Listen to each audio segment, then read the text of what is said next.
Dim the lights. Let the outside world dissolve into shadow. The paper walls ahead glow faintly, painted with cranes in flight, their wings caught in a moment of stillness. Beyond them, a single lantern sways, its light trembling over polished floors the color of wet lacquer. You hear it before you see it, the soft rustle of layered silk, the faint click of a hairpin, the muffled laughter that vanishes when a screen slides shut. Kyoto, late in the Heian era. Outside, the garden breathes in moonlight, pines dripping with rain, a night heron stirring by the pond.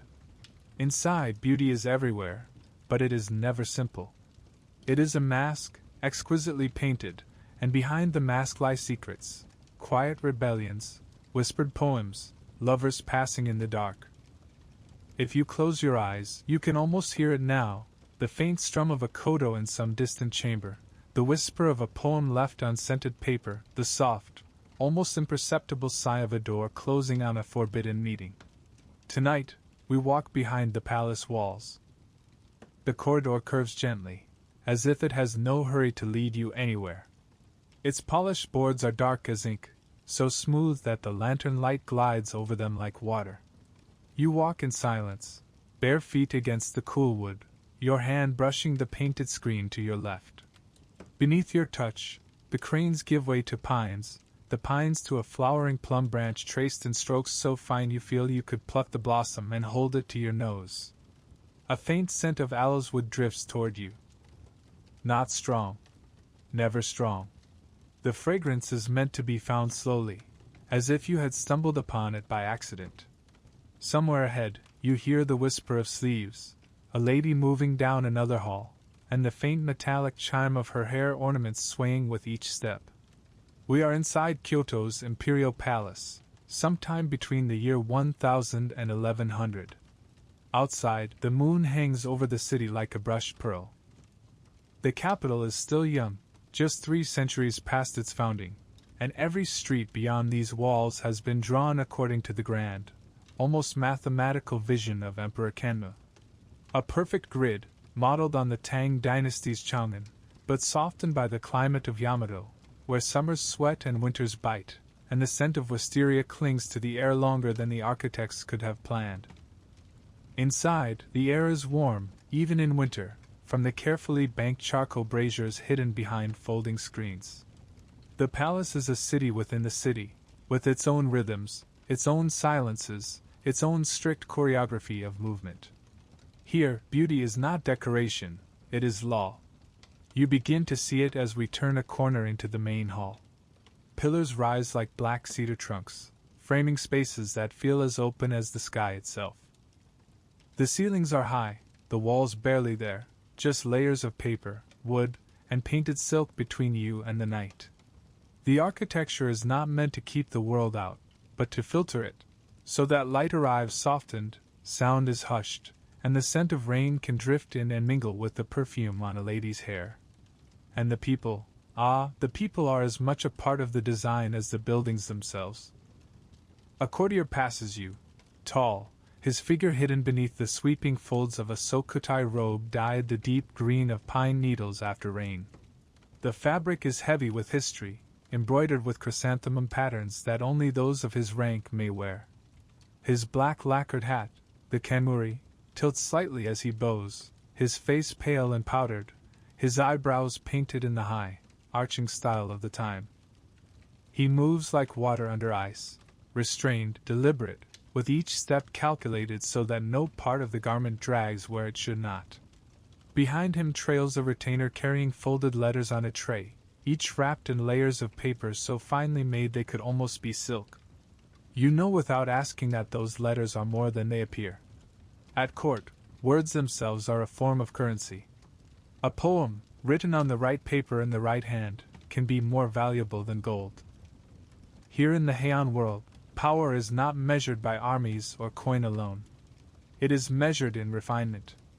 In your command of the waka poem's 31 syllables.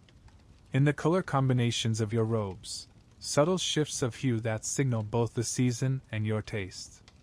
In the scent you leave behind when you rise from a cushion. It is a dangerous kind of power, soft, invisible, and absolute. You cross the hall toward an open veranda. The night air slides over your skin, cool as brushed silk. From here, the palace garden unfurls before you, a still pond rimmed with rocks arranged in perfect asymmetry, a bridge arcing gently toward a small island planted with pine. Beyond, the silhouettes of more halls drift in and out of the moonlight like ships in harbor.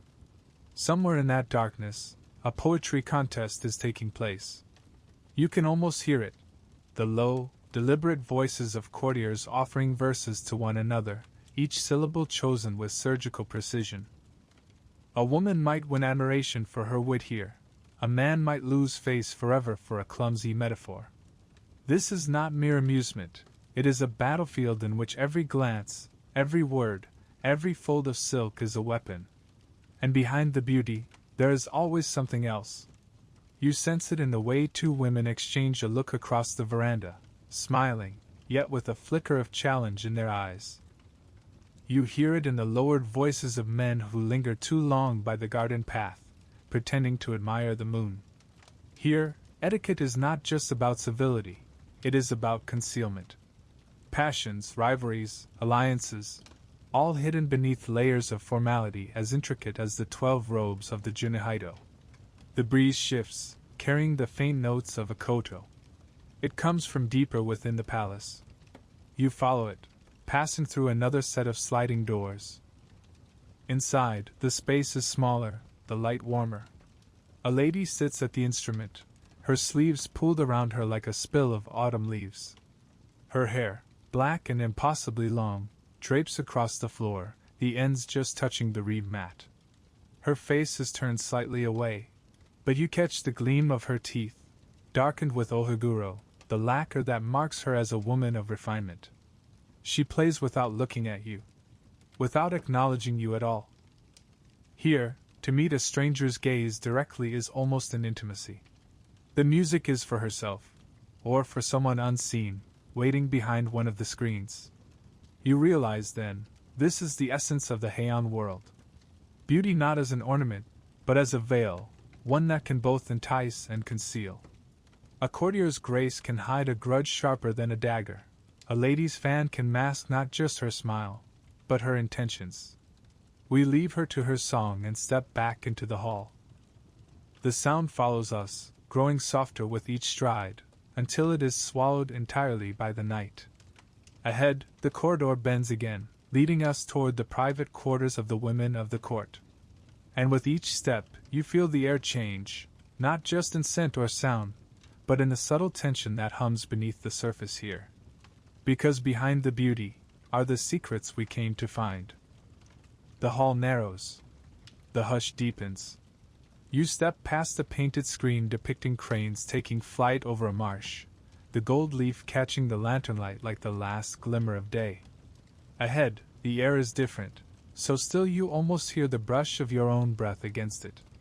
The scent here is denser, warm with the faint smoke of incense coils that have been burning since dusk. We have entered the women's wing. It is a world within a world. Even for the highest courtiers, these rooms are not easily reached without invitation. They are connected by silent corridors and hidden gardens, places where the women of the imperial court pass their days largely unseen by outsiders. And what days they are! You would think, wouldn't you, that in a palace where the walls themselves are painted with cranes, where poetry is currency and silk is as common as air, life would be filled with wonder. Yet here, beauty and tedium walk hand in hand. Behind a half-drawn screen, you glimpse a lady seated on a low cushion, her robes layered in the soft shades of early spring, pale green over white, the faintest blush of plum beneath. In her hands she holds a length of paper, ink still glistening upon it. Her maid kneels beside her, grinding more ink on a stone, the rhythmic rasp of it marking the passage of time like a slow heartbeat. She is composing a reply. To whom, you wonder? A lover? A rival? Or simply an aunt with an irritating tendency to correct her metaphors? A courtier's day is full of such quiet labors. They rise not at dawn, like the farmers beyond Kyoto's walls, but when the morning sun filters gently through the blinds. Servants bring hot water for rinsing the face, fine-toothed combs for the hair, silken cords to tie the folds of the robes. Dressing is not a quick act, it is a ceremony. The choice of colors must match not only the season but the day's events, and each layer of the junihaido is adjusted until the sleeves and hems fall in perfect, deliberate harmony. When at last they are ready, the hours begin to drift. There will be letters to answer, poems received in the night, compliments wrapped in metaphor, riddles meant to provoke an equally artful reply. There will be music to practice, the koto for some, the flute for others. A game of incense guessing, koto, might be proposed, where courtiers close their eyes and name the blend of woods and herbs drifting from a burner. Yet the truth is this: there is only so much elegance one can endure before the edges fray. You see it in the way two young women laugh too loudly behind their fans, whispering about a lord's unfortunate attempt at a love poem. You hear it in the sigh of a man seated alone by a brazier, idly plucking at his biwa as though each note is a bead on a rosary, counting down the hours until something, anything, unexpected happens. They live in a cage of etiquette so finely wrought that it is almost invisible. And yet, its bars are everywhere. The women may not walk freely beyond these rooms without an escort. The men cannot speak plainly, even to their closest friends, without weighing the possible consequences of every word. The palace is a chessboard, and each person here is a piece, moved by rank, by obligation, by alliances made in rooms you will never see. You follow a servant down another passage, where pale sunlight slips through lattice shutters, painting the floor in strips of gold and shadow. A few steps more, and you enter a veranda overlooking a smaller courtyard. Here, 3 women are seated together, sleeves spread like pools of color across the matting. One holds a fan painted with maple leaves. She lowers it just enough for you to glimpse the faintest smile before hiding her face again. The others lean closer, their voices low, but you catch fragments, mentions of a festival, a new arrival at court, the way he wears his hair, the sound of his voice. And there it is again, that undercurrent, that pulse beneath the stillness. Boredom sharpening into intrigue. Because in the Heian court, where the days are slow and the rules endless, desire often begins not with a grand passion but with a glance held a moment too long. A poem that lingers in the mind after it is read. The accidental brush of a sleeve in a narrow corridor. A man might spend weeks arranging to meet a woman for the briefest of moments. A woman might send a letter whose ink carries the faintest scent of plum blossom, just to see how long it takes him to notice.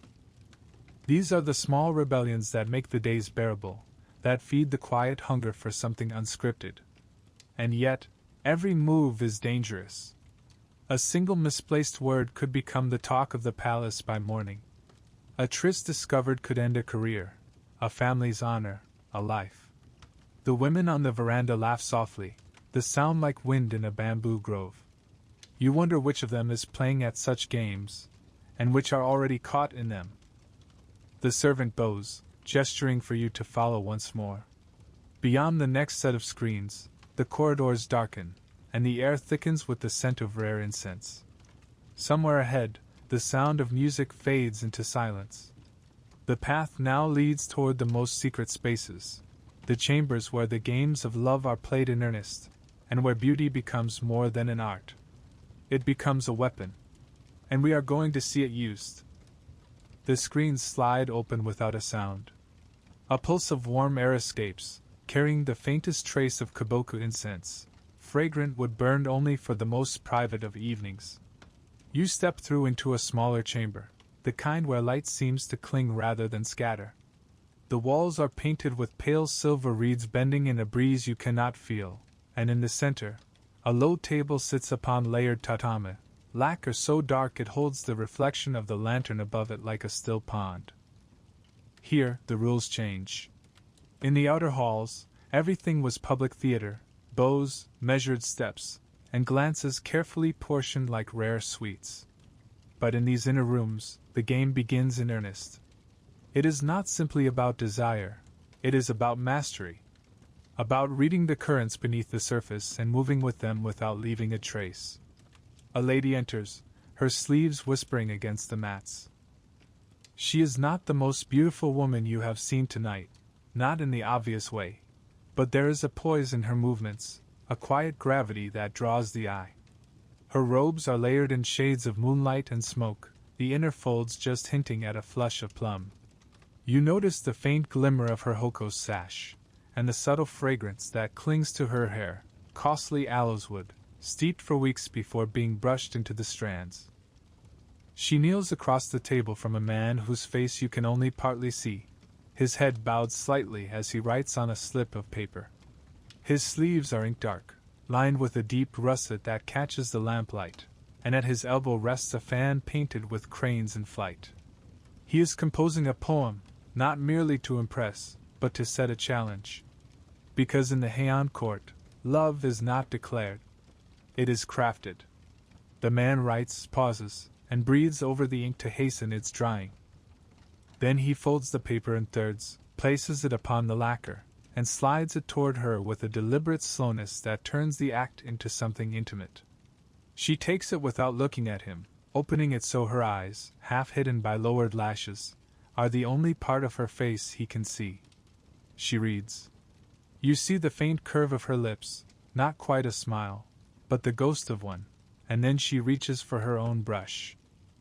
Her reply will match the form and the number of syllables, but more than that, it will meet his metaphor with one of her own. If he writes of autumn leaves, she might write of frost. If he writes of the moon, she might answer with the reflection in water. This is the courtship ritual of Waka, 31 syllables to prove wit, sensitivity, and a shared pulse of thought. And each line must be perfect.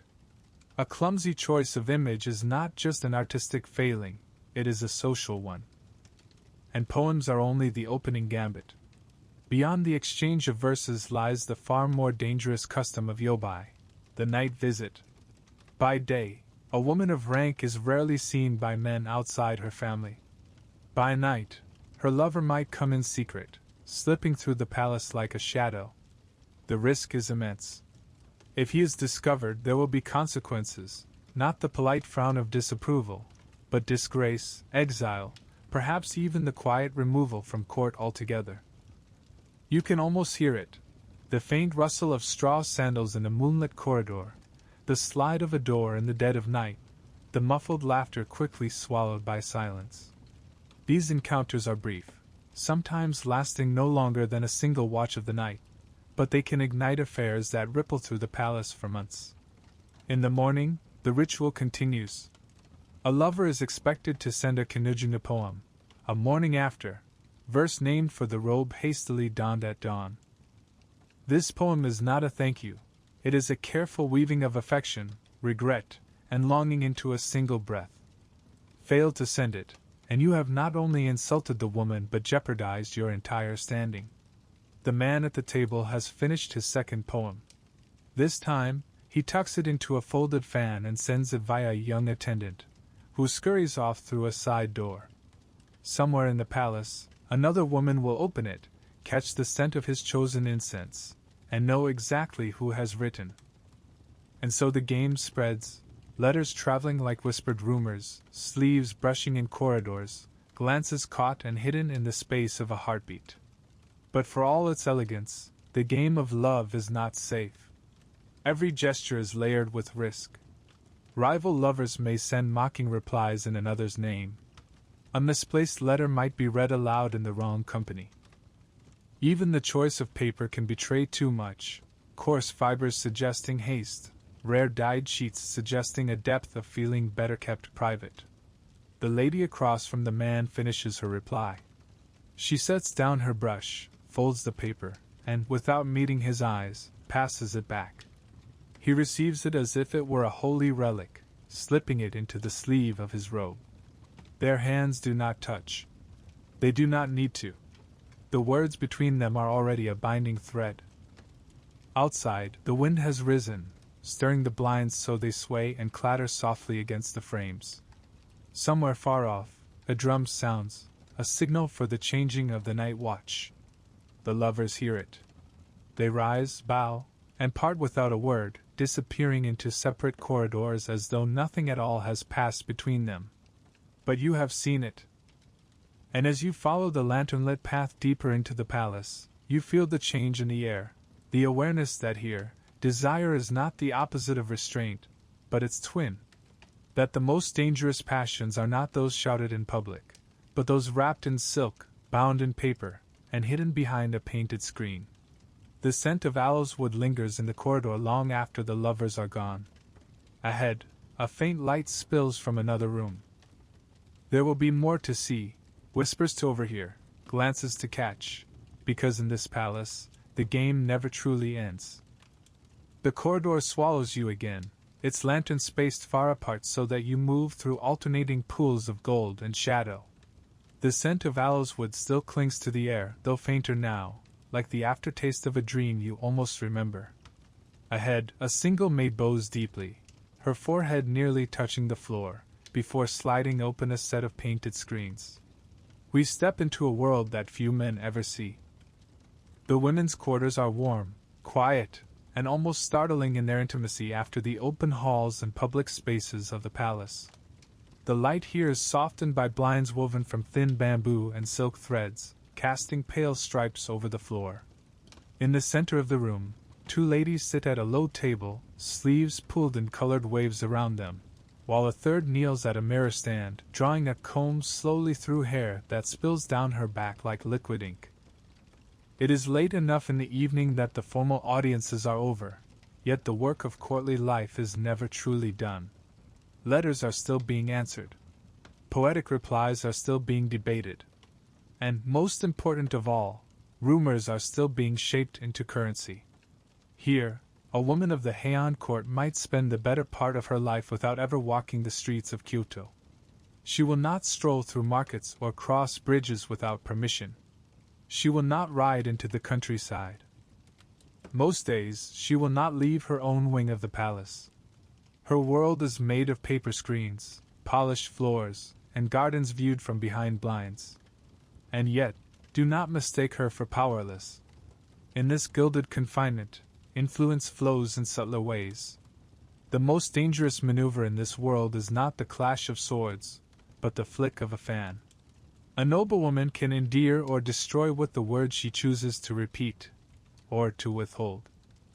She may never step into the council chamber, but she can alter its decisions by whispering into the right ear at the right time. A high-ranking lady-in-waiting approaches, her robes layered in rich blues fading to pale silver at the hem. She carries no weapon, yet the very air around her feels sharp. This is a woman who has seen emperors grow old, who has outlasted rivals simply by knowing when to speak and when to smile. She pauses to glance at you, assessing, weighing, and then turns to murmur something to a younger woman seated by the blinds. The younger one's laugh is soft, but the quick glance she casts toward the far end of the room tells you the comment was not innocent. You begin to see how the game of love fits into this larger game of survival. A whispered tryst, a poem exchanged at night, these are not just acts of romance. They are moves on a board where affection and ambition are entwined. Consider this. A lady of modest birth may rise in status if she captures the attention of a powerful courtier, or even the emperor himself. Her beauty and skill in the arts may open the door, but it is her ability to maneuver within the rules that will keep it from slamming shut. She must offer enough to keep him coming back, but never so much that he grows careless. She must remain unattainable enough to inspire, yet warm enough to bind his loyalty. One misstep can undo years of careful positioning. A poem sent to the wrong man, a rumor that reaches the wrong ear, and suddenly she is no longer a contender but a cautionary tale. You catch sight of another pair in the far corner, two women seated close enough for their sleeves to mingle, speaking in tones low enough to be mistaken for the hum of the brazier. At first glance, they might be discussing fabrics or festival plans. But watch the way one tilts her head slightly toward the sound of footsteps in the hall, and how the other hides a smile behind her fan. These are players, not in the game of love itself, but in the far more ruthless game of shaping the palace's social weather. Because in this world, love affairs are never truly private. Every liaison becomes a story. Every story becomes a tool. Some women will use them to protect their allies. Others will plant them like seeds in hostile ground, waiting for them to sprout at the most inconvenient moment for their enemies. You notice the mirror stand woman again. She has set aside her comb and is now dipping a brush into a small pot of black lacquer. With careful precision, she paints her teeth, Ohaguro, each stroke a declaration of her status. Only the married, the mature, and the refined may blacken their teeth. It is a beauty that hides itself, a beauty understood only by those who know the code. And like so much else here, it is both a statement and a mask. From somewhere deeper in the wing, a bell chimes, low, deliberate, calling the women to the next engagement of the evening. You follow as they rise in graceful sequence, their sleeves whispering against the floor. The blinds are lowered as they pass, obscuring the garden from view. The corridors beyond are dim, lit only by the soft glow of distant lamps. The air has cooled, and with it, the energy has shifted. The laughter is gone now. The pace of steps is slower, more measured. You realize you are moving toward the quarters where the imperial consorts reside, where beauty and power are most tightly bound, and where the constraints of the court are at their most suffocating. And yet, even here, the undercurrent is the same. Behind the lowered lashes and the perfect sleeves lies a sharp awareness. Every gesture, every glance, every word is part of a performance in which the stakes are nothing less than survival. The bell chimes again, closer now. A screen slides open. We are about to see the women who sit nearest to the Emperor's shadow, and the secret dangers that live there. The screen parts, and the room beyond glows like a pearl cupped in two hands. The light here is lower, warmer, as if it has been sifted through silk. A brazier smolders in the corner, sending up a steady ribbon of perfume. Aloes wood with a hint of clove and something sweet that you can't name at first, then realize is plum blossom, dried and powdered and coaxed back to life by heat. The air trembles with it. You feel it settle in your throat, then unfold, petal by invisible petal, until the scent is not in the room so much as in you. We have come to the chambers of women who move nearest to the Emperor's shadow. Here, beauty is not merely admired, it is minted into a currency that can buy time, attention, protection, and if the gods are smiling, a future. In these rooms, seduction is neither accident nor impulse. It is a grammar, a craft, a campaign. Look how it begins. A maid unrolls a lacquered case, brushes, powders, tiny silver spatulas, little bowls of polished shell. Another kneels beside a low chest, drawing out layers of silk that whisper like water. The lady they tend sits as still as a sealed letter. Her hair, combed and combed again until it gleams like moonlit lacquer, pours over the edge of the mat and pools on the floor. It is longer than she is tall. When she moves, it moves with her, a dark tide, a living veil. You watch as the maid lifts the first robe, pale as frost. Then a second, spring green. The third, faint plum. The fourth, the blue of a clear noon hidden under clouds. Each layer changes the woman the way the seasons change a garden, not suddenly, but by degrees so gentle you feel them more than see them. The outermost garment, perhaps the one a stranger will remember, is not the most important. No, what reveals her taste, her intelligence even, is the thoughtful conversation of the colors beneath. This is the Heian language of harmony called Kasani no Irom, layering by seasonal palettes, by poems, by how the moon looked on the night she first realized someone was watching her from the other side of a screen. If you lean closer, you can hear the silk speak. Not with sound, but with touch, smooth where a sleeve has been polished by years of practice, rougher at an inner hem where no one looks. The maid coaxes each cuff to show just so, the hems to step like waves. A single finger width too much, and the effect is clumsy, a finger width too little, and the message is lost. Precision is its own desire. Cosmetics are a further script. On a porcelain tray, white ashura face powder. The maid applies it with a soft pad, not to erase the woman's features but to turn her into the moon, cool, remote, untouchable. Over the brow, a new brow is drawn high and slender, hikimeu, as if the face is 2 breaths closer to heaven than to earth. The mouth receives a small, ripe stain, beni, lacquer red as a camellia after rain.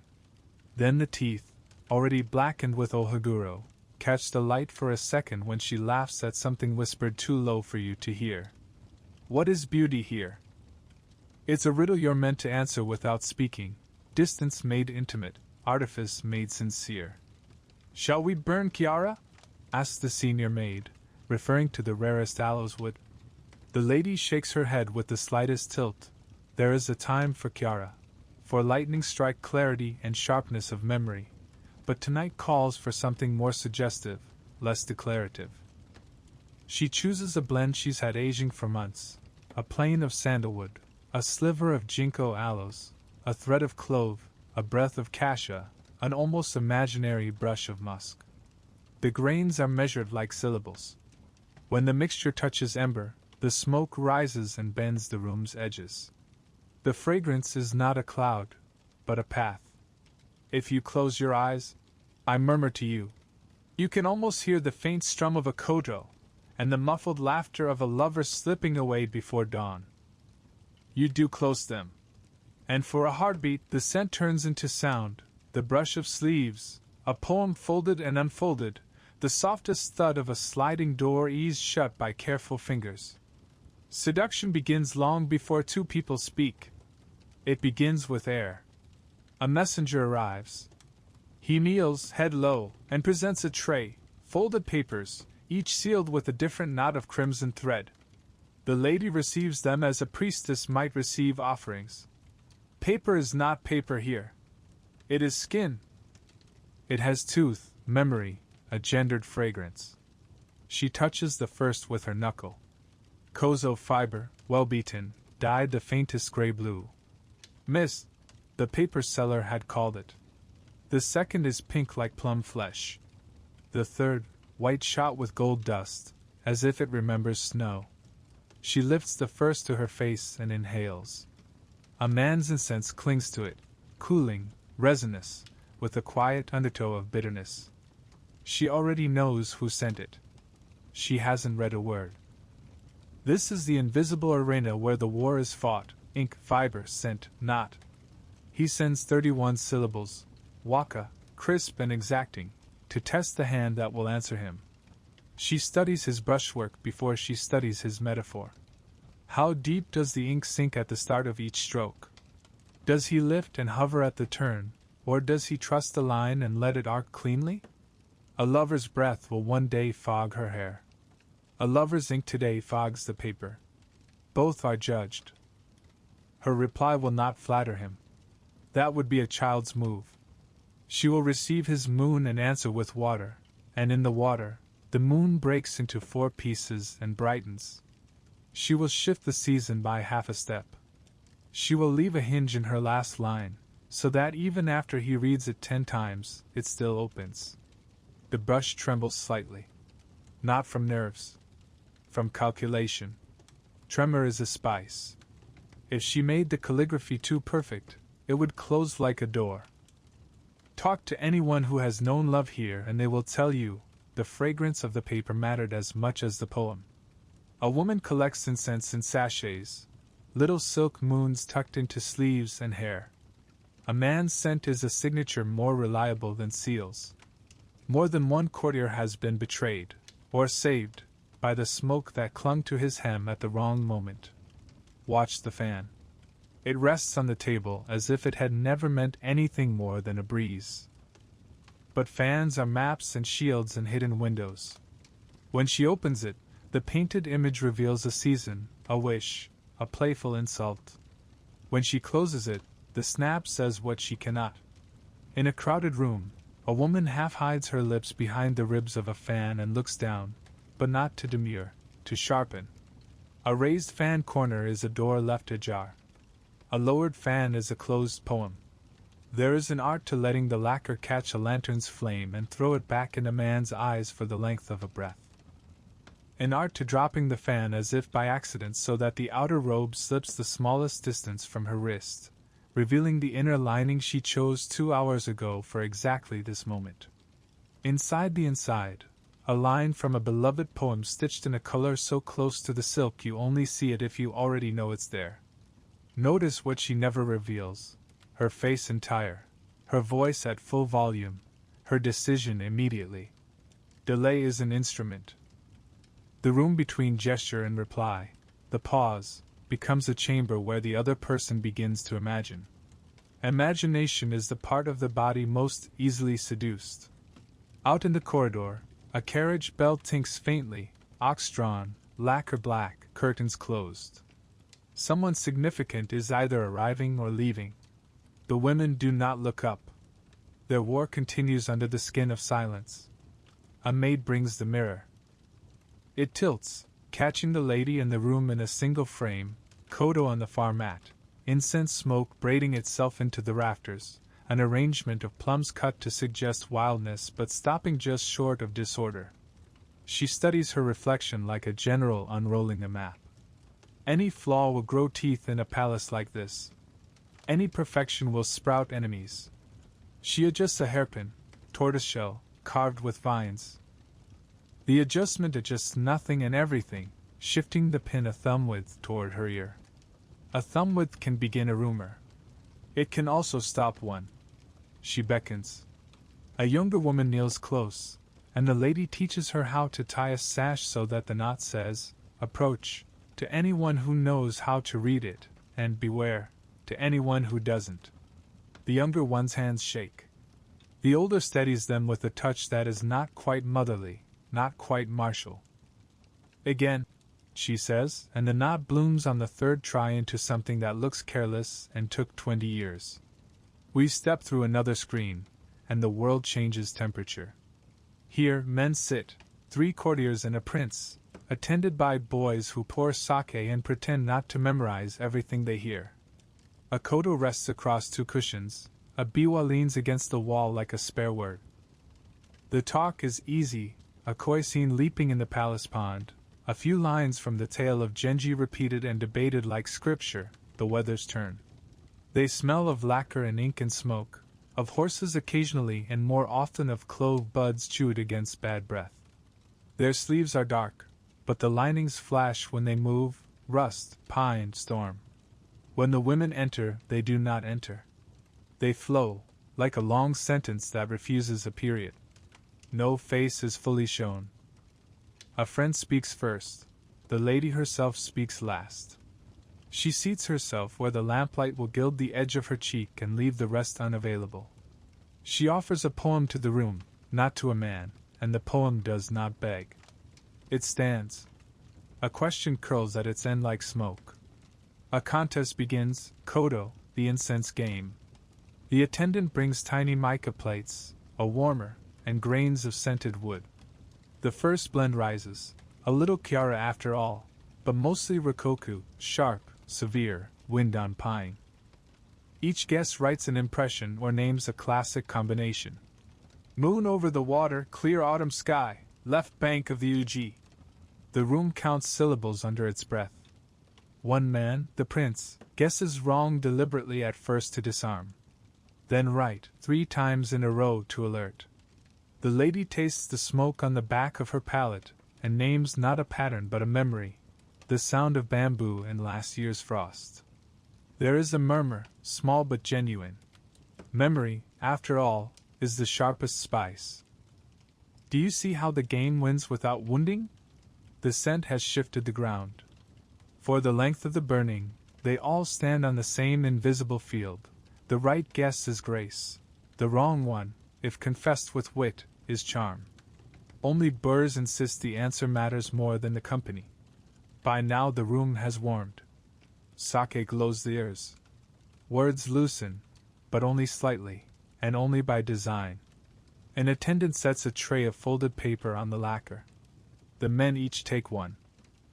The prince chooses the sheet the lady's sleeve has touched. It is not fate. It is craft. The page, faintly perfumed, will enforce a closeness that the body cannot. They write. Exchange. Reply. The contest becomes a duet between two hands that never meet. The prince offers a verse about mist. The lady answers with a line about bridges. Bridges go nowhere in mist. Or anywhere. The men laugh softly, then too loudly, because they understand and do not. The attendant smiles into his sleeve. He will tell his brother tonight that the lady moved a stone on the board, and no one noticed except the one man she meant to notice. Seduction reaches past the person present to rearrange those who are absent. A rumor forgotten is as valuable as a rumor birthed. A guardian convinced that he had the idea himself is more useful than a love-struck poet. In this warfare, casualties are rarely bodies. They are derailed appointments, mislaid alliances, invitations that never arrive, poems that arrive too late. Night deepens. You feel the palace breathe. A distant drum marks the watch. The brazier's glow draws a ring on the tatami, and in that ring the lady and the prince end their duet with a final exchange. He sends a line that tries, politely, to cross a river. She returns a line that sounds like a stepping stone and is, in fact, a smooth wet stone that will slide if he puts his weight on it tonight. He reads it twice, the second time more slowly, and then smiles. Not victory. Recognition. Later, long after the men have gone, we return with her to the quiet of her room. The maids unpin the day from her hair. Sleeves whisper, silks closing, silks opening. Outside, the garden has gone black-green, and the moon has dipped behind a cloud. The lady sits alone at the low table and opens a chest. Inside, bundles of letters tied with colored cords, sachets of incense paper, the smallest brush you have ever seen. She chooses an old letter, a poem from a summer 4 years past. It smells like a memory you almost kept. She reads it once and returns it. Another she burns. The smoke rises, sweet, brief, definitive. This, too, is part of seduction, pruning. Letting a story go to protect the living branch. A moth thuds against the blind. Somewhere in the distance, a night heron calls, the sound cool as a blade dipped in water. The lady lifts her brush for one last line on a piece of paper so thin you can see the fibers knit like frost. It is not to the prince. Not to anyone you met tonight. It is to herself. A promise made in ink that will vanish if tears touch it, as some papers are made to do. If you close your eyes again, you can feel the heat still holding in the tatami where she sat. The perfume hangs like a thread you could follow in the dark. You might find her. Or you might find what she wants you to find instead. That is the craft. Outside, a lantern gutters and then steadies. A soft footfall in the corridor. A messenger carrying a tray at an hour when trays mean more than tea. Our walk continues, but the ground is different now. We have understood that here, beauty is a blade with no edge, killing nothing but sleep. And that suggestion, more than touch, more than sight, is the true instrument of power. Ahead, the corridor bends toward a door no one uses by day. On its other side, shawls and shadows and choices. The rules will not so much break as blur. The Kyoto strings, left silent on their stand, seem to hum anyway as we move toward the place where seduction stops being rehearsal and becomes risk. The screen slides. Lantern light spills, the color of ripe persimmons. We step through. The corridor bends like a ribbon, guiding us deeper into the palace's quiet heart. The lamps here are fewer, their glow warmer, almost honeyed, as if light itself is keeping a secret. Somewhere ahead, you hear the faint trickle of a garden fountain, softer than rain, softer than breath. We pass a pair of servants bowing low, their eyes fixed on the polished floor. They step aside without looking up. In this place, seeing too much is dangerous. Knowing too much is worse. You can feel it now, something electric behind the stillness. A room where the air shifts, where every shadow might be a person hiding, every soft footstep a signal. We step through a narrow door into a veranda overlooking the moonlit pond. The scent of plum blossoms drifts in, mingling with the faint trace of incense from the chambers beyond. It is here, in the unguarded hours between music and dawn, that boundaries blur. Lovers slip between blinds and screens like spirits, crossing the invisible lines of rank, propriety, and danger. A rustle, barely more than a sigh, and you see it, a lady in waiting leaning half beyond the bamboo blinds, her sleeves spilling into the night air like ribbons of twilight. Across the veranda, a young courtier pauses mid-step, glancing quickly over his shoulder. His robe is too plain for her station, his presence here far too late to be innocent. Yet his eyes, narrowed, quick, hold hers just long enough to speak volumes. They will not touch. Not yet. In Heian romance, the first meeting is a negotiation without words. Perhaps tonight he will send a poem to her chamber, 5 lines on scented paper, folded into a twist of silk cord. She will weigh it like a jewel, deciding whether to answer. Sometimes these threads are woven between people who should never have met at all. A consort promised to an emperor, her name tied to imperial law, and a rival clan's heir. 2 lives that should run parallel but instead draw together in dangerous spirals.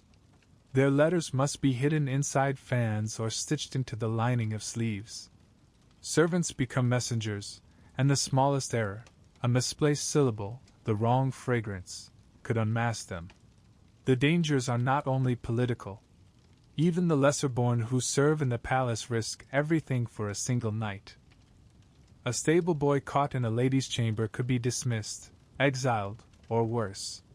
Yet the palace has always been porous, its walls built as much for concealment as for defense. Secret paths run between gardens and quarters, little gates meant for moving quietly in times of political unrest. In other hours, they are used for different kinds of unrest entirely. The most daring rendezvous happen in festival nights, when lanterns line the walkways and music drifts across the pond. In the press of bodies at a poetry contest, a hand may brush a sleeve, a fan may tilt just enough to show a single glance.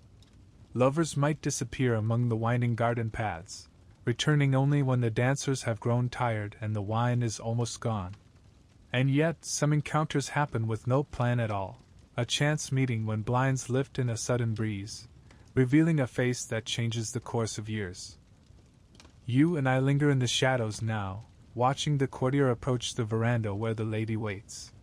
He bows just deeply enough to honor her station, then steps back into the darkness before the watchful eyes of the night guard sweep past.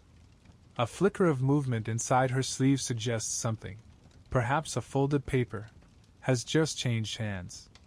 It will be read by lamplight in a room heavy with perfume, perhaps with a smile, perhaps with a frown. Tomorrow, the game will continue. But tonight, the seed of danger has been planted. We move on, deeper into the palace, following the faint scent of ink. Because here, desire is not only acted out in secret, it is written, captured, preserved in words more lasting than a touch. The scent of ink reaches us before the room does, warm, metallic, and faintly sweet from the glue that binds the black grains. It draws you forward like a thread until we slip past the half-open screen into a chamber lit by just one lamp. Its flame is sheltered behind painted mica, so the light falls soft and golden, casting shadows that breathe when the air moves. At the low writing table, a woman leans over a fresh sheet of paper. Her brush hovers, then touches down with a sigh of bristles, drawing the first line of a waka. Her sleeve pulls beside her hand, the silk catching the lamplight in waves. She writes slowly, not because she hesitates, but because here, the act itself is part of the pleasure. This is where the real affairs happen, not in stolen embraces, but in lines of 31 syllables. In the Heian court, words are flesh. They touch in places skin cannot. A love poem is not only an offering, it is a measure of worth. Handwriting is judged like the sound of a Kyoto string or the fragrance of incense, subtle, deeply personal, impossible to counterfeit without the trained eye knowing. Every stroke carries meaning. A light, quick hand can suggest youth, even playfulness. A heavy, deliberate line speaks of maturity, perhaps longing held too long. Even the spacing matters. A narrow, crowded verse might hint at urgency, a need to speak before the ink dries. A wide, airy hand might be meant to soothe, to suggest a calm that may or may not be real. But it is in the metaphors that the danger lives. You cannot write, "I want you in my bed." That would be crude, and worse, it would be dull. Instead, you say, "The morning mist lifts, and the river's hidden stones gleam for just a breath. Then the clouds return to hide what the sun was meant to see. The one who receives it will understand. The morning mist is the curtain or the screen. The hidden stones are the body glimpsed in the dark. The return of the clouds is the parting, the retreat to safety. To the untrained eye, it is merely nature. To the right eyes, it is an invitation. Poems move through the palace like currents, carried by attendants who often understand more than their masters realize. An imperial consort may write to a courtier not her husband. A lady-in-waiting may answer the verses of a man she has never seen without blinds between them. In public, these exchanges are celebrated as cultural refinement. In private, they are a duel, a seduction, a confession, a dare. Paper itself becomes part of the seduction.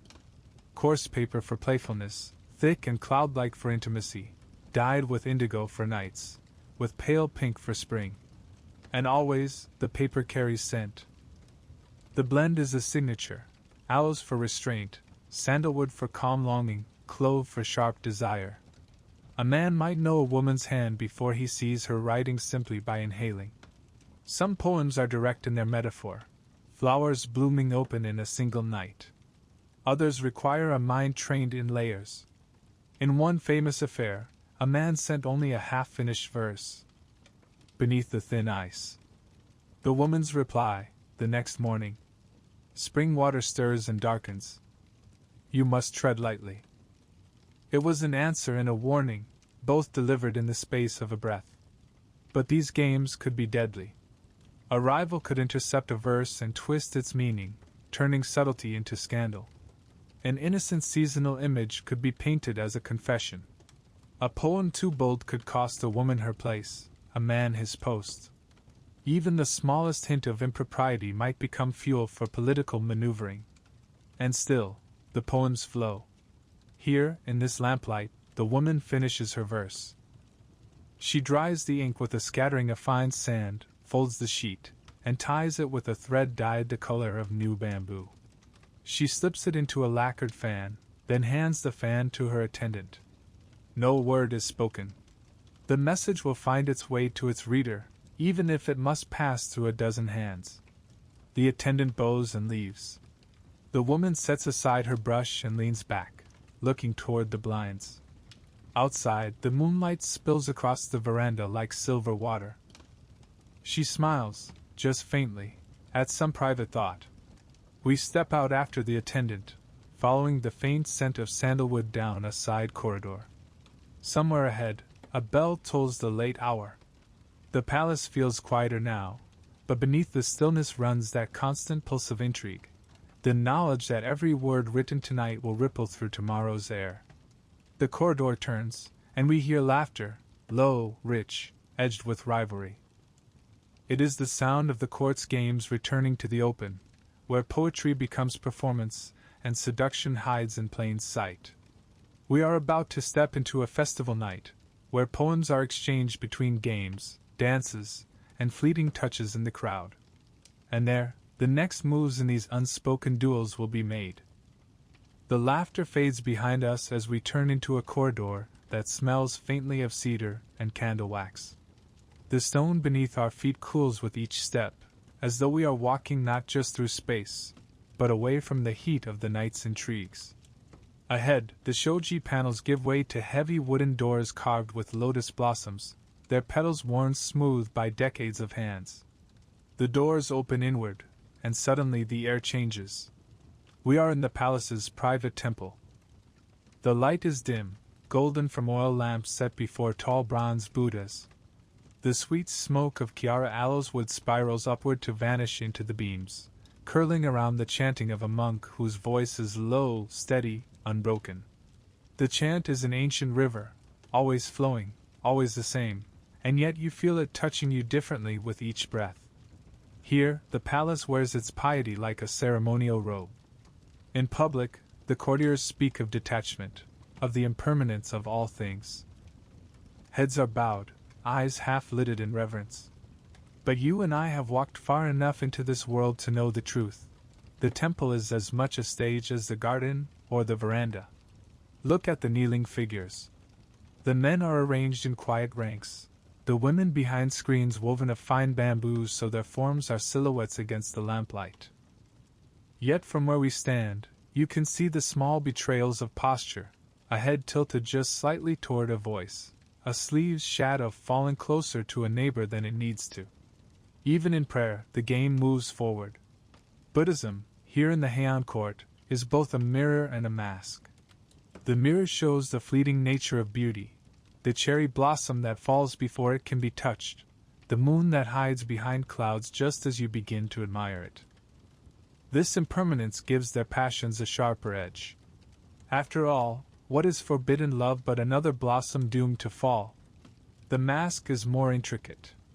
By speaking of renunciation, one can talk about desire without ever admitting to it. A poem offered in a temple might praise the clarity of a bell's sound after rain, but the one who hears it will know the bell is a voice, and the rain is a night visit, and the silence afterward is the ache that follows. Not all sensuality is cloaked in metaphor. There are Buddhist rituals, quiet, private, that involve the sharing of incense, the tying of protective charms against loneliness, even the chanting of sutras said to draw lovers together in the next life if not this one. These acts are not named for what they are, but the intent beneath them is understood. And the temples outside the palace walls? They are both sanctuaries and meeting grounds. On festival days, noble women travel in closed carriages to make offerings, their faces hidden behind blinds. A man may happen to be there at the same hour, to light his incense at the same brazier. Their hands will not touch, but they may leave offerings that answer each other, a branch of plum blossom for her, a folded prayer slit for him. The gods are asked for blessings either will say aloud. We move through the temple's side hall, past racks of sutra scrolls bound in deep indigo cloth. A lone woman kneels before the smaller altar here, her back to us. Her robes are modest, unlayered, yet the fragrance of her hair, a faint breath of sandalwood, marks her as someone of rank. She bows 3 times, then remains kneeling, still as a painted figure. Only when the monk moves away does another figure emerge from the shadows at the far end of the hall. A man in dark robes, not a monk but a courtier, his crest hidden. He walks slowly, as though merely admiring the altar, yet his path bends toward her. When he passes, something shifts in her sleeve, a folded strip of paper dropped to the mat between them. Either of them looks down. Neither changes their pace. By the time the offering candles flicker in a stray breeze, the man has gone, the woman remains, and the paper is gone from the floor. You see? Even here, in the heart of piety, the dance continues. We return toward the main hall, where the chant still flows like water over stones. The courtiers rise, bow, and drift out into the night air. Outside the temple, the garden smells of pine and wet stone. The moon hangs low, and the faintest trace of music reaches us from somewhere beyond the trees. It is not temple music. It is festival music. And festivals, as you have begun to suspect, are the most dangerous grounds of all, for they promise the chaos and closeness the court pretends to avoid. Here, we will see how the changing of seasons becomes an excuse for glances, touches, and whispered verses in the dark. The path from the temple curves toward lantern light. The chant fades. The sound of laughter grows. The garden gate opens, and we step into a night alive with color, scent, and the promise of mischief disguised as celebration. The garden gate swings open with a sigh, and we step from the cool breath of the temple into a night wrapped in silk and music. Lanterns bloom along the path like tethered fireflies, their paper skins painted with cranes, chrysanthemums, and curling clouds. The air hums, not with the still rhythm of chanting, but with the shifting pulse of festival life. Somewhere close, a show mouth organ sighs its airy chords. Farther off, a drum strikes, slow and deliberate, the sound thickening the air like syrup. We are in the palace gardens, but they have transformed for the season's celebration. Tonight is Tanabata, the Star Festival, or perhaps Goseki no Mai, the imperial dances of autumn. It hardly matters which, for every festival here wears two faces, one for the gods, one for the watchers in the dark. The first thing that reaches you is scent. Plum wine, poured into shallow cups and warmed by the hand, smoke from cedar torches, the sweet perfume of osmanthus blossoms drifting down from branches hung with paper wishes. And beneath it all, faint but unmistakable, the thread of personal incense, aloes, sandalwood, clove, that marks each courtier's presence like a whispered name. The path spills us into an open courtyard where the dance has begun. Young women in layered robes turn in slow arcs, their sleeves lifting like the wings of bright birds. The music is stately, but the eyes above those painted brows are quick and searching. In Heian, Kyoto, a festival dance is not for spectacle alone, it is a declaration, a conversation without words. Every turn of the body shows the colors of the inner robes, chosen to match the season, the weather, even the rumored mood of someone watching from the sidelines. You notice it almost at once, pairs of eyes meeting as the dancers pass, a fan tilted to hide a smile, the long pause before a bow that says more than the bow itself. Around the edges of the courtyard, courtiers mingle in loose clusters. They speak of poetry contests, and the quality of this year's chrysanthemum blooms, but their bodies lean just slightly toward the figures they most wish to impress. Hands rest lightly on folded fans, ready to hide a laugh or send a coded signal. A woman's attendant stands just far enough away to allow a man to approach, and just close enough to deny him if the moment turns unwelcome. At the far end of the garden, the pond mirrors a lantern so perfectly it looks as though the stars have spilled into it. A wooden bridge arches over the water, and already two figures stand at its crest, silhouettes against the light, pausing as though caught by the beauty of the view. But if you watch closely, you see the subtle shift of their shoulders toward each other, the almost imperceptible brush of sleeves. That single moment will be talked about for days in some quarters, and never mentioned in others. Festival nights invite accidents.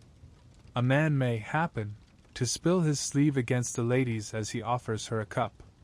A woman may drop a strip of paper into the wind and watch the right man catch it. And should anyone object, it is all explained away. One cannot control the movement of a crowd, the pull of a breeze, the clumsiness of a servant in too much silk. We follow the path along the pond to a row of temporary stalls, each hung with silk banners painted for the occasion. Some offer cups of sweet amazake, others little dishes of grilled river fish. But the most crowded stall of all is the incense game, Kyoto. Courtiers bend over trays of tiny mica plates, breathing in the smoke from rare woods, naming them in phrases drawn from poems. The guesses are public, but the glances traded above the cups of smoke are not. A man identifies a blend as the night heron's cry. A woman counters with dew on the untrampled path. Both are technically correct, both are also invitations. Somewhere in the palace's winding corridors, these same two may pass each other in darkness and recall the moment, the scent, the silent answer. As the night deepens, the music loosens. The formal dances give way to softer gatherings in the garden's shadowed corners. Some linger at the bridge, watching the carps circle lazily beneath the water's surface. Others wander the outer paths lined with maples, where the lantern light turns the leaves into burning embers. You and I take one such path, following the faint strains of a biwa somewhere ahead. The trees close overhead, the noise of the main court muffling to a hum. We find a small pavilion overlooking the moonlit pond. A single couple stands within, a lady in robes the color of the first cherry blossoms, a man in dark, unadorned silk. Their voices are low, their faces turn not toward each other, but toward the water, as if speaking to the pond is safer than speaking to one another. When they part, it is as carefully staged as any dance. She walks back toward the lanterns, her sleeves brushing the air where his hand had been. He remains a moment longer, looking down at the water, before turning the opposite way. We follow the lantern path again, the sound of laughter growing brighter. The festival has begun to tilt toward its closing hour. Soon the music will soften, the cups will empty, and the courtiers will vanish back into their appointed wings of the palace. But for now, the air is still warm with possibility, heavy with scents and glances that will not fade easily. And somewhere among them, letters are already being planned, metaphors considered, paper chosen. For a night like this cannot end in the garden. It must find its way onto ink and silk, to be read by lamplight and answered before dawn. We pass beneath the last arch of lanterns, the globe painting our sleeves in firelight. Ahead, the path narrows toward the private quarters where words, not dances, will decide what this night truly meant. The lanterns fade behind us, their gold glow shrinking into pinpoints against the dark. The night air cools as we follow a side path away from the garden, into the quieter veins of the palace. Here, the sound of music and laughter is only a faint echo, replaced by the softer rhythms of crickets in the grass and the whisper of robes brushing polished wood. We pass through a narrow gate and step into a long, dim corridor. The air here is scented not with wine and flowers but with something subtler, ink ground fresh against an inkstone, its mineral tang softened by the faint sweetness of mocharoka glue. Somewhere ahead, a brush moves over paper with a sound like the stroke of a moth's wing. This is where the festival's real harvest begins. The power of letters in the Heian court is no less potent than the clasp of a hand or the meeting of eyes. It is, perhaps, more dangerous, because a letter endures. Words spoken in a garden can vanish into the night air. Words on paper can be read again, and again, and again, until they take root in the mind like a seed that refuses to die. We turn a corner and find ourselves in a small study lit by a single oil lamp. A lady sits at a low table, sleeves gathered neatly so they do not touch the ink.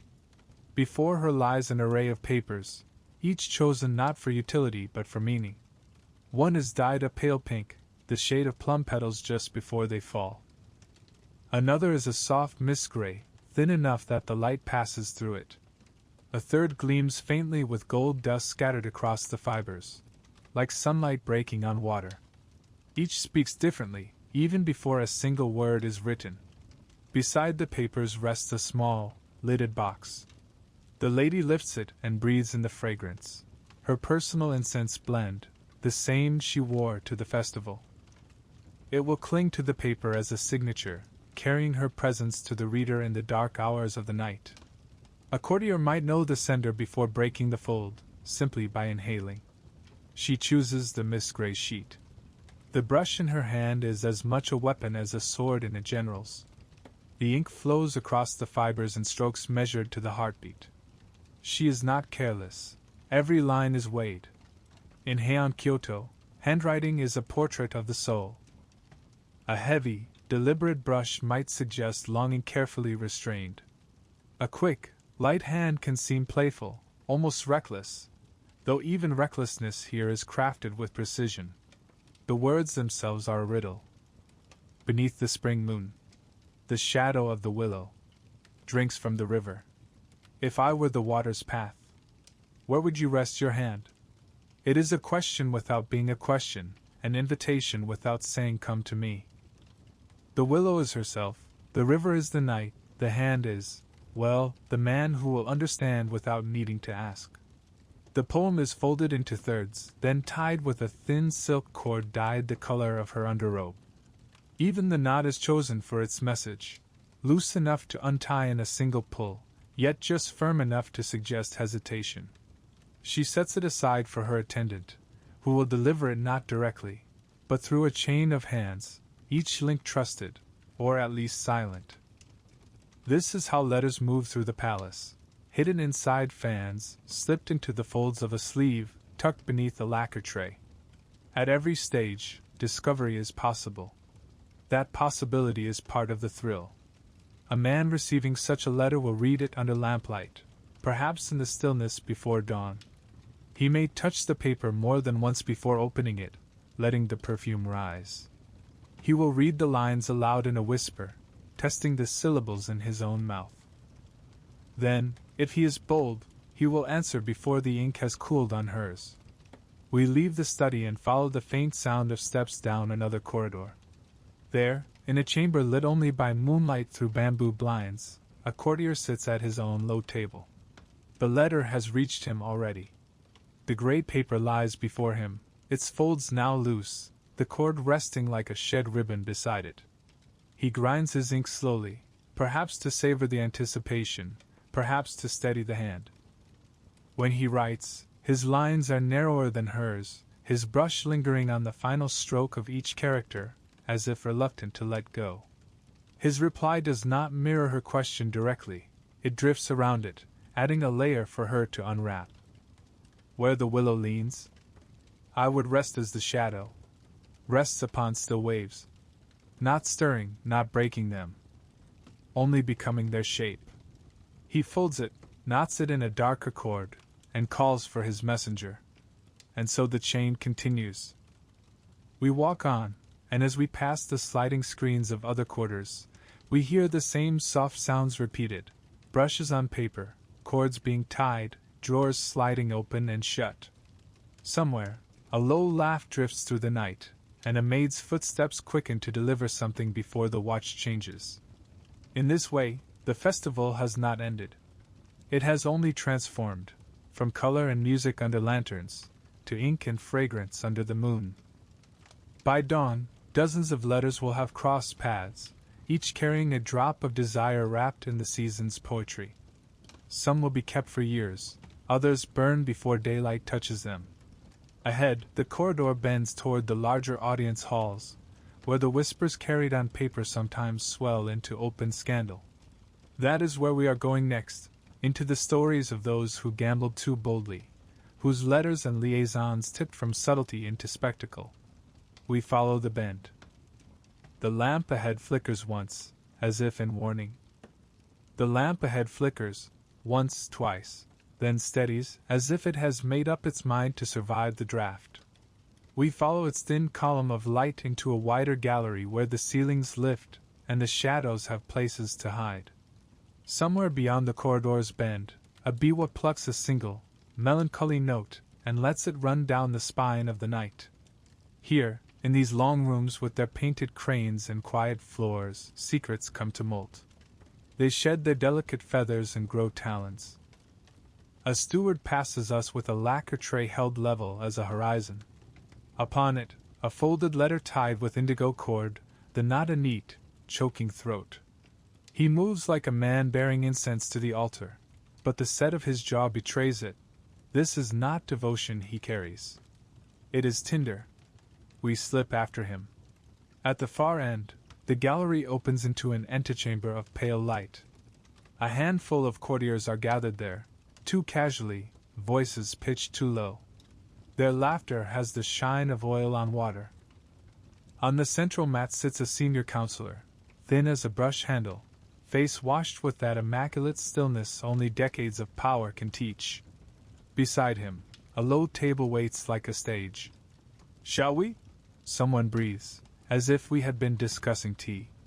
The steward kneels and presents the letter. No seal, no crest, just that indigo cord and the faintest trace of perfume rising from the paper as it is set down.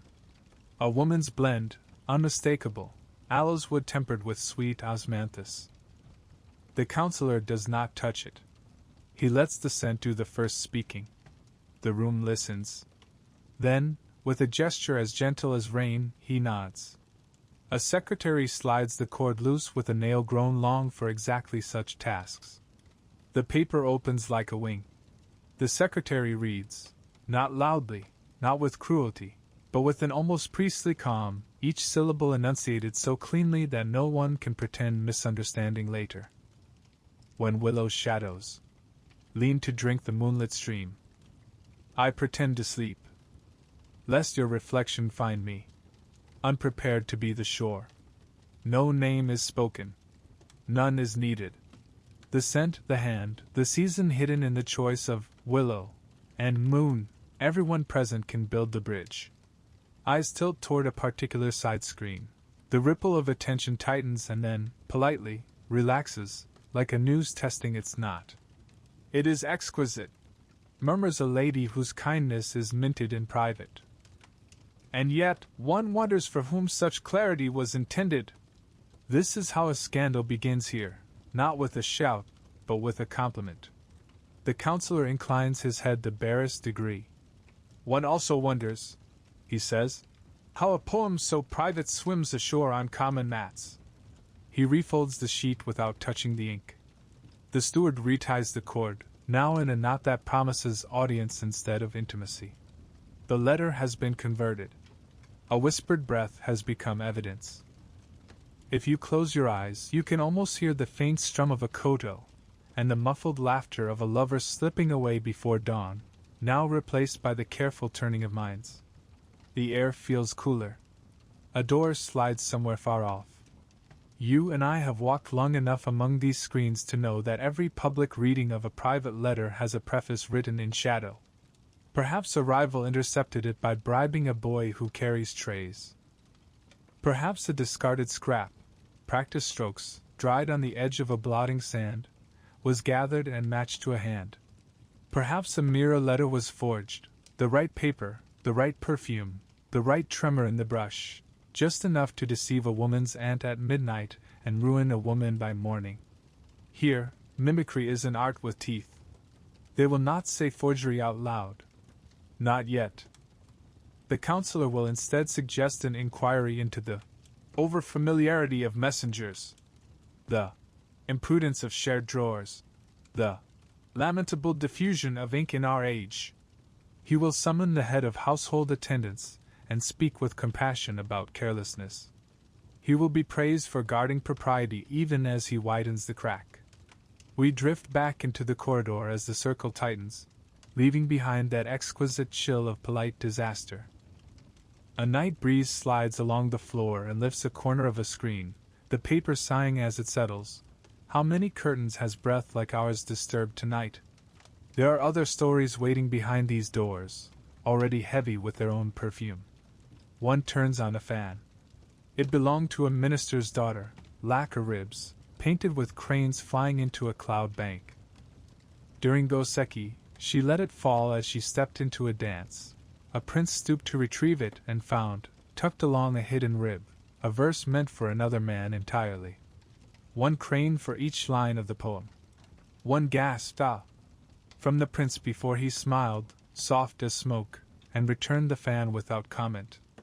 The next morning the cranes had no eyes.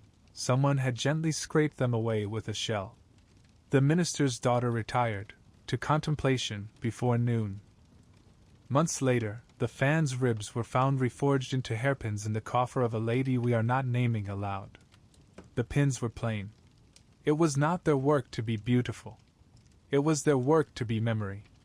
Another scandal is older, and like all well-loved tales, it is told with the varnish of someone else's moral. A consort, wise as winter light, entertained a poet whose hand could bend ministers. Their poems seemed to the untrained ear like wind moving through bamboo, pure, frugal, chill. But bamboo keeps birds. A third voice hid between the lines. When rumors finally sprouted, it was not their verses that ruined them. It was the schedule of offerings to a temple, the same rare incense laid at the same altar on days that mapped, with the logic of a tide chart, to the palace's dullest council sessions. Piety, traced against boredom, drew a figure no one could ignore. He was sent to govern a province where the sea eats land by inches. She began to speak of impermanence with such mastery that even her rivals grew quiet. Let me tell you one more, small, because the small ones bruise most easily. A lady-in-waiting of minor rank, whose only gold was the sheen in her hair, wrote to a guardsman whose only rank was the bravery that makes men poor. He answered in a hand that left shadowed pools of ink at the end of each line, like footprints made by someone carrying too much. Their letters passed for weeks in the lining of a tea tray, the wood gradually keeping their scent. Then, on a night of sudden rain, a replacement tray was sent by a cousin who wished to please a superior. The letters did not arrive. Neither did the guardsman to his station. At dawn, the cousin presented the tray with cups that smelled of someone else's summer. The lady's hair was cut to her shoulders in remorse of her own devising. The palace loves where punishment looks like fashion, and the guardsman was given an honor that moved him far away. The tea tray, old wood and soaked perfume, was used at festivals for years. People said it made the tea taste like weather. Are these histories or rumors? In Heian, Kyoto, the difference often arrives too late to matter. The court prefers its lessons to be scented, and its truths to be embroidered. Scandal, here, is a fan that opens only as wide as the room allows. But once open, how it wins the air. We return to the gallery where the counselor sat. The room is empty now except for the secretary, who rubs his thumb absently against a line of ink dried on the table's edge. He lifts the folded poem, still bound in indigo, and seals it with the palace cord. It will be archived, first in a coffer, then in a story, then in a silence so practiced it becomes architecture. As we step back into the corridor, the night seems to have shifted its weight. Lanterns blink against the thin mist rising from the garden. Somewhere a night watchman's clapper taps twice. Shadows adjust their posture. "Come," I whisper, tilting us toward a side passage. "Let's watch the court pretend to be harmless." Down this quieter spine of the palace, laughter blooms again, not sharp, but gilded, the laughter of games played to keep knives sheathed. Slender boards set on low stands, bowls of black and white stones that click like rain on bamboo. Trays with shell slips for naming incense. Strings tuned and retuned for songs that never quite begin. Here, in the rooms to which scandals retreat to cool, diversions bloom like lilies, pure to the eye, narcotic to the heart. We are drifting toward their arenas now, toward go boards and Kyoto braziers and the soft trapdoors of music, where reputations recover or finish falling, and where hands, quite legally, brush over bowls of stones and micaceous ash. The lamp behind us sighs and gutters. Another flares ahead, ripening the air with warmth. Between them stretches a brief darkness, just wide enough for a whisper. "Did you hear?" it says. "About the willow and the moon?" Hush. The games are beginning. The scandal-laden corridors are still whispering behind us when we step into a different kind of gathering.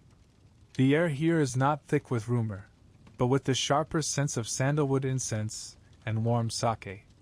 Lanterns burn lower, their light softer, flickering against lacquered walls painted with waves and carp.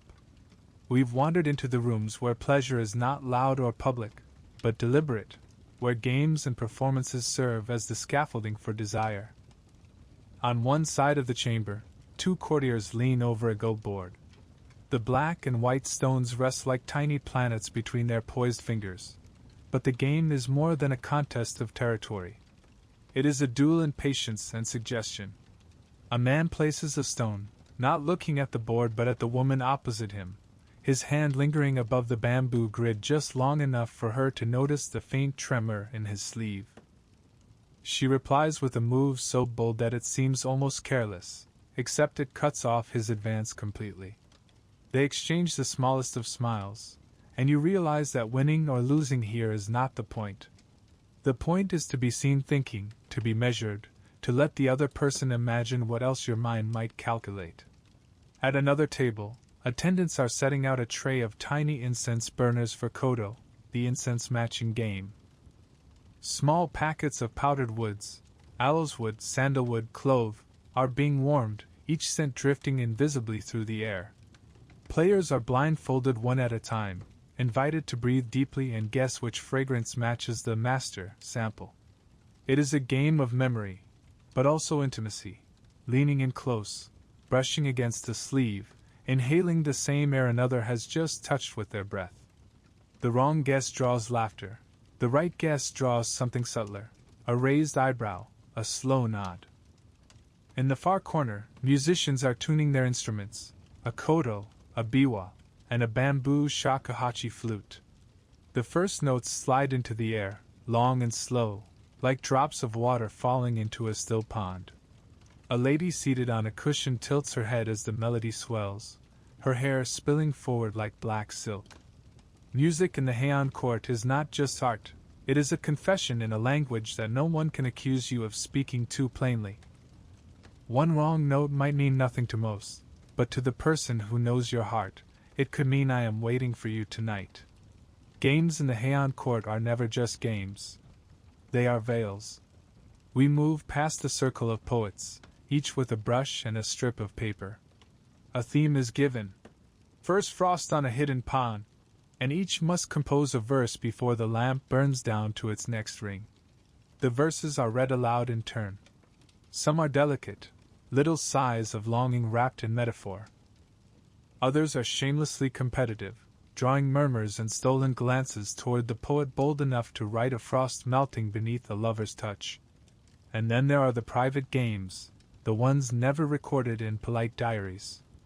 A lady will invite a man to guess which color her underrobe is, offering only a glimpse of her sleeve's edge.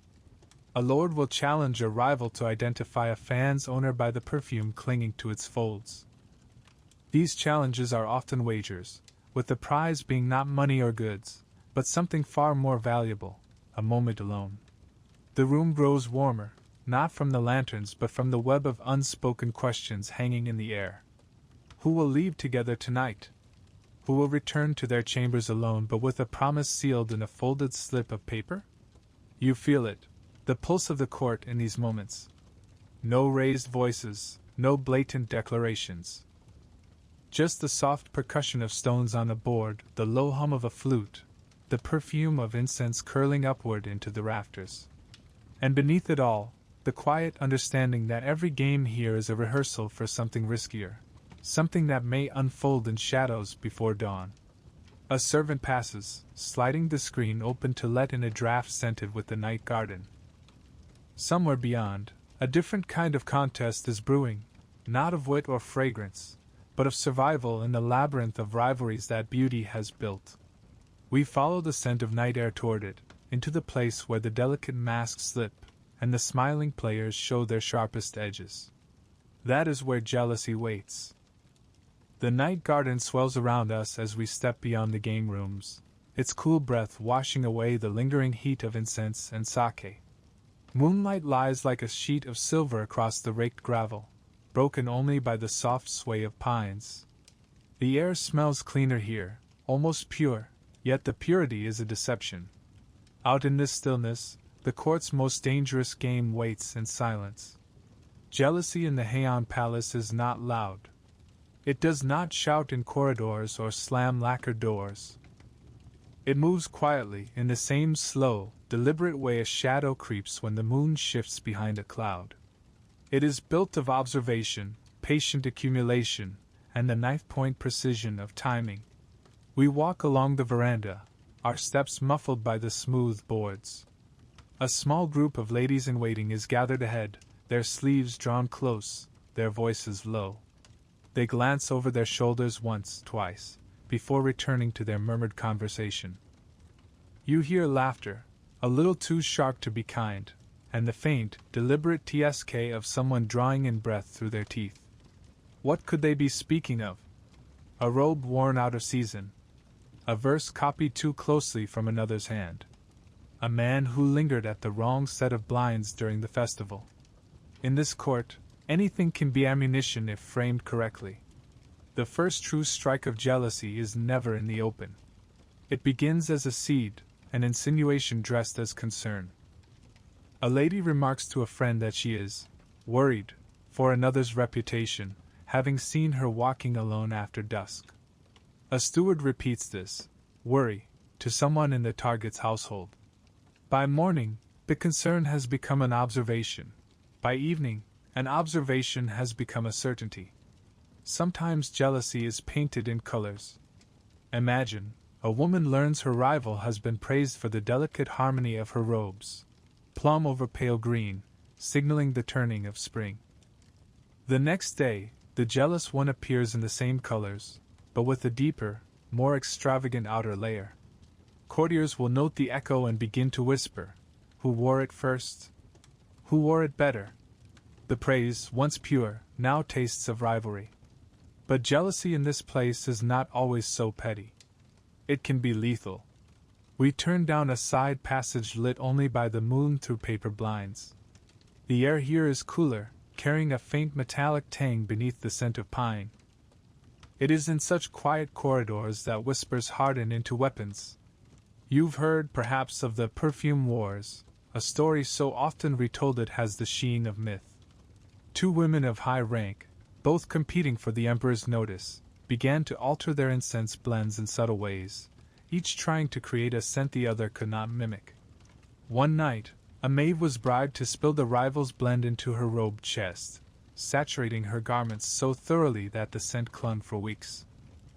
When the emperor noticed, he mistook her for the other woman entirely, and favored her less for it. The wrong scent, in the wrong moment, can ruin a season's work. And then there are the truly dangerous rivalries, the ones that spill into illness and exile. There are murmurs of powders mixed into cosmetics, of teas infused with something just bitter enough to weaken the spirit. These are not the crimes of passion, they are the calculations of those who see love and beauty as pieces on a political board. In the Heian court, beauty is never just personal, it is currency. And currency invites theft. We pause at the edge of a garden pond. The surface is perfectly still, a mirror for the moon. From somewhere across the water comes the faint clink of a cup set onto a lacquer tray. Two figures sit beneath a plum tree, their robes nearly blending into the shadows. You cannot hear their words, but you can see the tilt of their heads, the way their sleeves brush as they lean in. Behind us, a soft step. One of the ladies from earlier stands half in shadow, watching the pair by the pond with the unblinking patience of a hunter. She does not speak. She does not need to. The image will be enough to carry into conversation tomorrow. "Oh, I saw them talking, but perhaps it was nothing." She turns away, her robe whispering against the boards. The pond remains still. That is how jealousy thrives here, not in dramatic confrontation, but in the quiet, corrosive suggestion that what you see may mean more than it should. The palace is a hive where every eye watches every movement, where beauty attracts not only admiration but danger. And once a rumor is loosed, even the most artful poetry cannot always recall it. We leave the garden, stepping back into the covered walkways. The moon is sinking now, its light thinning. Somewhere beyond the walls, a wind rises, the kind of wind that carries news of change.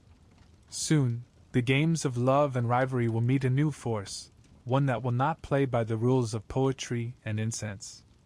Ahead, the path opens toward the outer gates. The faint sound of armored footsteps echoes against the stones. The scent of steel rides the air. The samurai are coming, and with them, the slow, graceful world we've walked through is about to tilt towards something far rougher.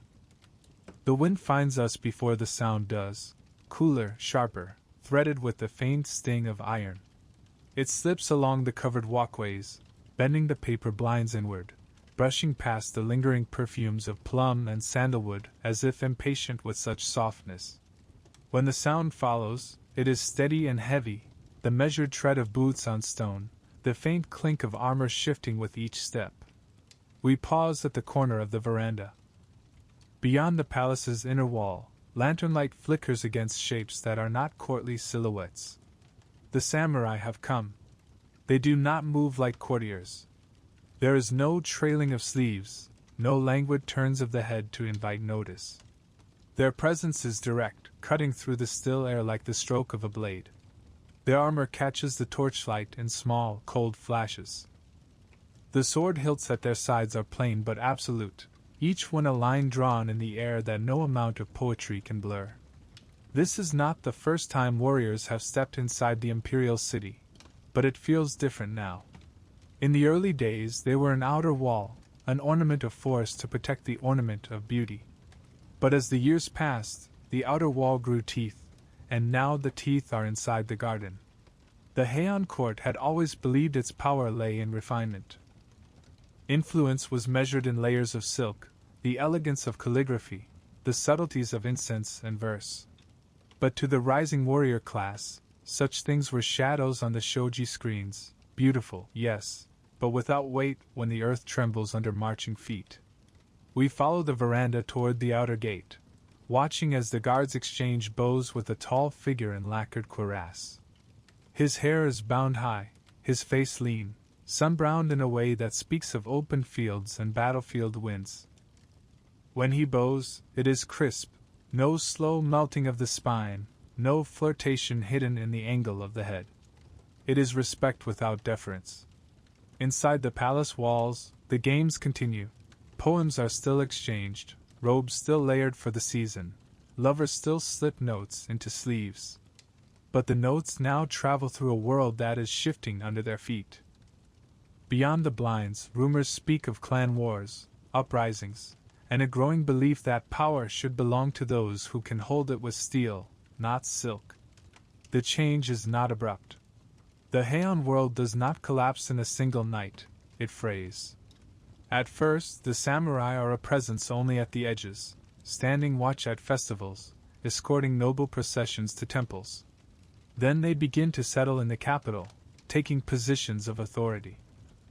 A courtier who once feared a rival's gossip now fears the attention of a warrior whose loyalty is to his clan, not to poetry or precedent. And yet, even as the balance tips, the two worlds mingle. A samurai might fall under the spell of a court lady's perfume, sending her poems written in a hand rougher than she is used to, but no less earnest. A nobleman might find himself intrigued by the clarity of a soldier's speech, its lack of the veils he has worn all his life. Still, the undercurrent is undeniable. The scent of steel is beginning to overpower the scent of incense. The music in the garden is occasionally drowned by the echo of marching feet. One evening, we pass through the west wing and find the great audience hall strangely bare. The painted screens have been rolled away. In their place, racks of bows and armor gleam in the lamplight. A young samurai, not yet 20, runs a whetstone down the length of his blade with slow precision. He does not look up when a lady-in-waiting passes, though her robe is the exact hue of early cherry blossoms. She pauses, waiting for the glance that would have been inevitable in the old days. It never comes. She moves on, a small frown hidden in the dip of her fan. This is the quiet erosion of an era, not the smashing of beauty, but the slow, indifferent turning away from it. The court will try to hold itself together with festivals, poetry contests, the exchange of fans and folded letters. But outside the palace walls, the country is changing. The provinces are restless, the clans sharpening their swords not for display but for use. The capital, once the sun toward which all turned, is beginning to feel the shadow of its own horizon. We step out through a side gate into the outer garden. The night air is still rich with the sense of blossoms and damp earth, but somewhere beneath it lingers the metallic tang we first smelled on the wind. The moon is low, caught in the branches of the pines. The path ahead is dim, leading away from the palace toward the city beyond. When we look back, the high roofs of the Heian court gleam faintly in the moonlight, beautiful, serene, and fragile. A world wrapped in silk, not armor. A world that will not survive the storm that is coming. And yet, even as we turn away, we can still hear it, a faint note of music drifting from the inner gardens, a fragment of a poem whispered to someone behind a painted screen. The beauty is still alive, for now. But it is beauty standing on the edge of a blade. The garden is quiet when we return. It is not the quiet of sleep, but the hush that follows after something has been lost. The air is still warm from the day's sun, but there is a new edge to it, an almost imperceptible coolness, as if autumn has slipped 1 foot over the threshold. We walk beneath the same painted screens we first passed, the cranes and cherry blossoms now faded by moonlight instead of lamplight. Somewhere, water still runs in the fountain, its trickle slow and steady, a sound unchanged for centuries. Yet the silence around it feels different, heavier. Lanterns line the veranda, their paper skins glowing softly. Many have already been extinguished, their wicks a curl of black thread, the faint smoke of their passing lingering in the air. Only a handful remain lit, each one holding its flame against the creeping dark. We stop at the farthest corner of the garden, where the pond stretches under the shadow of the pines. The water mirrors the moon, pale and thin, a silver coin lying on black silk. Across the surface drifts the reflection of the final lantern, a small sphere of gold trembling with each breath of wind. In its light, you can almost see them again, the courtiers in their layered robes, the rustle of silk, the subtle exchange of fans, the sly bow across a garden path. You can smell the incense that once curled from sleeves, hear the faint strum of a koto from a distant room. It is all still here, but like perfume in the night air, it is fading. Somewhere beyond the walls, a single horse trots along the stone road. The sound is muffled, but it does not belong to this world of whispered poems and moonlit sleeves. It belongs to the new age pressing closer. The scent of steel drifts faintly on the breeze, threading itself between the pine and plum. We stand together, watching the lantern's flame. It flickers, steadies, flickers again. It is not hurried. Beauty in this world never was. But beauty has never been built for defense. And yet, the Heian court will not vanish entirely. Its love of poetry, its layering of color and scent, its careful games of seduction and meaning, they will seep into the new world, changing it quietly from within. Some will remember how to read a folded letter by its fragrance. Some will remember the way moonlight once touched a robe's edge like a blessing. The wind stirs, and the lantern shivers. The flame bows low, then rises, then bows again. On its third bow, it does not rise. The light fades. The pond is dark now, holding only the thin shape of the moon. The night breathes in, slow and deep, as if closing the book of this place. We turn away, walking back along the veranda, our steps the only sound. Behind us, the garden rests in shadow, beautiful still, but in the way a dream is beautiful when you are just waking. And so, as the night settles, may these echoes of the past guide you gently into dreams, where the sleeves still rustle, the ink still dries in the lamplight, and the last lantern still burns.